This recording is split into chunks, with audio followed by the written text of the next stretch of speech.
Todos os homens são moralmente duplos.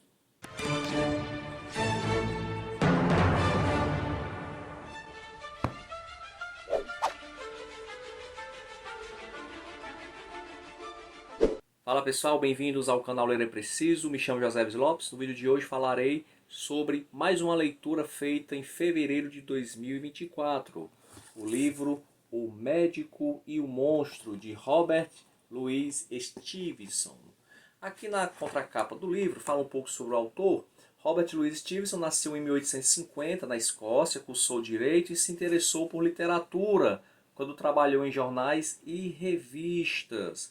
Ele casou-se com uma norte-americana e não teve filhos. A sua obra de maior expressão, O Médico e o Monstro, foi publicada em 1886, 8 anos antes de sua morte. Esse livro é bastante conhecido, é uma das principais obras de horror da literatura, juntamente com o livro Frankenstein.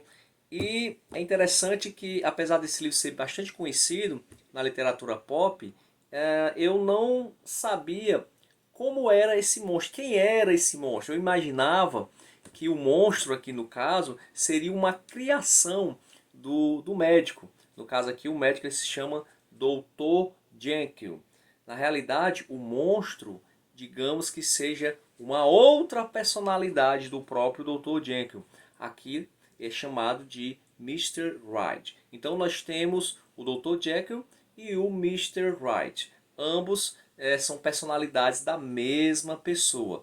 E tudo isso, essa história, ela é contada a partir das lentes de um advogado chamado Utterson.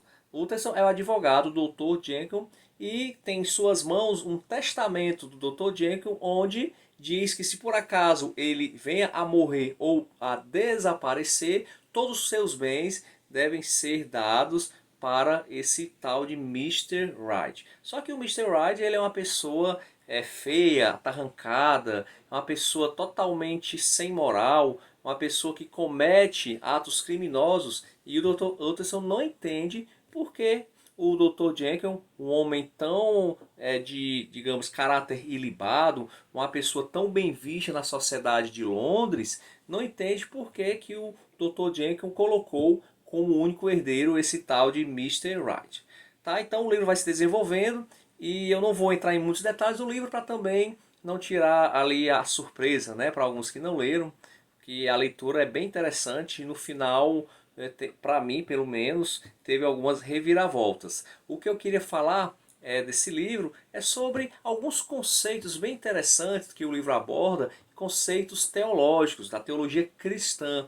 Eu não consegui identificar, descobrir se o autor do livro ele teve alguma formação religiosa, mas é muito interessante como ele trabalha na psique humana e também como ele trabalha na questão da dupla natureza do ser humano. Alguns conceitos que são bem interessantes na teologia cristã, como por exemplo a questão do pecado original, da depravação total. O Dr. Jekyll ele é uma pessoa que tem uma certa fama na sociedade, porém ele guarda dentro de si alguns desejos que são desejos pecaminosos, digamos, desejos que vão contra, que depõem contra a sua fama de um homem de caráter. Então ele descobre uma porção, faz com que ele se transforme nesse Mr. Hyde, que é aquele que vai dar vazão aos seus impulsos pecaminosos. Então tudo aquilo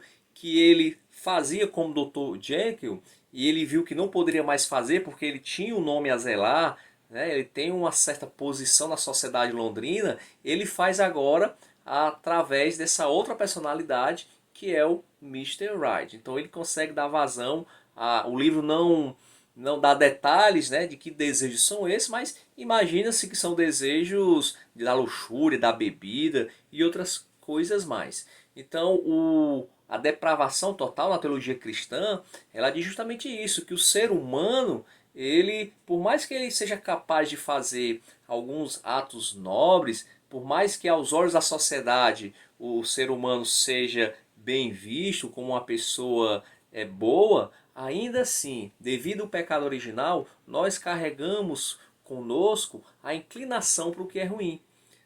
O próprio Jesus, no Evangelho de Mateus, no capítulo 15, ele fala que o que contamina o homem não é o que entra na boca, mas o que sai.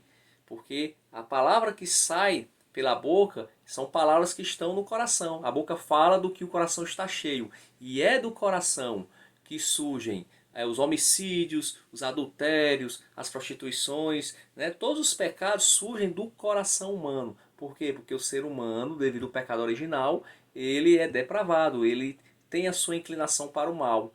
Tá? Jesus ele não fala em Mateus 15 que os homicídios, o pecado surge do diabo.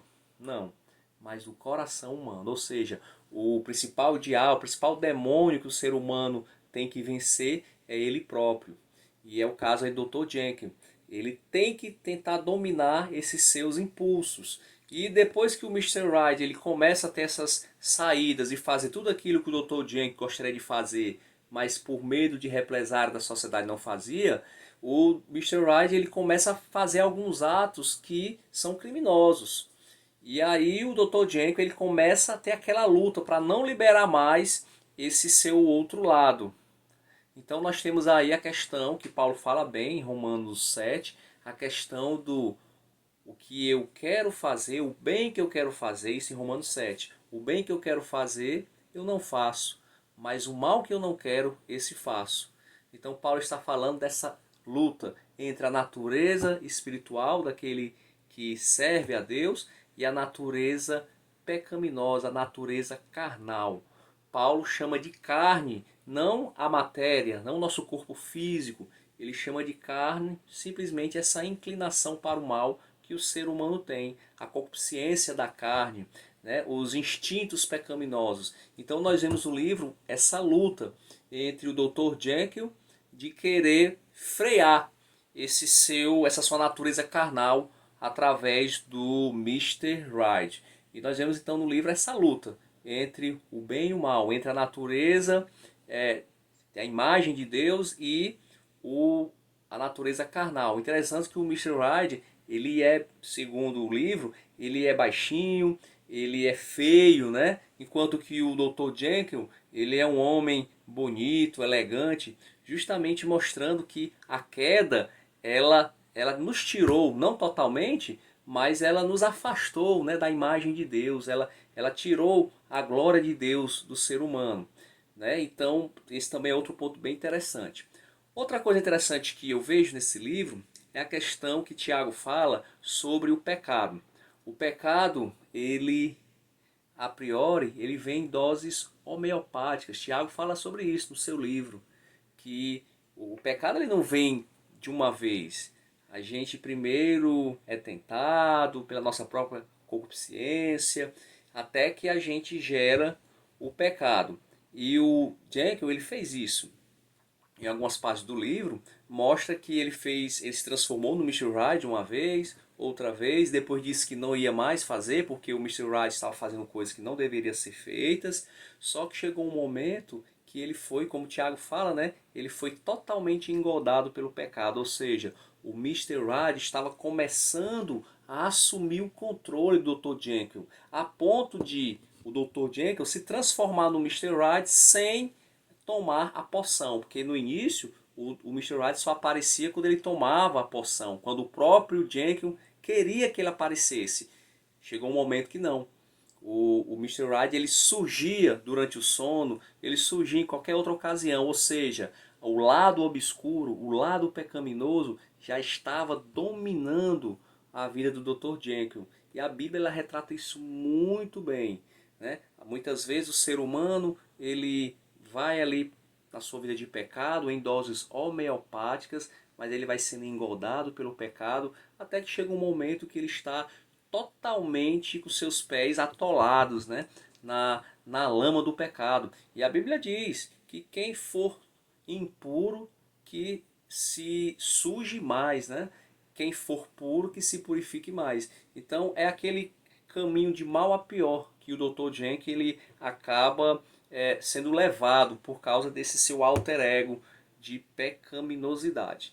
Então é um livro que, além da teologia, mexe muito com a questão da psique humana e essa eterna luta entre bem e mal na mente humana. Então realmente eu fiquei surpreso com esse livro, porque eu não imaginava que esse livro, um livro curto até, 90 e poucas páginas, tivesse tantas nuances, tivesse tanto a falar a respeito tanto de teologia como de filosofia e psicologia. Então, um livro mais do que indicado, O Médico e o Monstro, de Robert Louis Stevenson.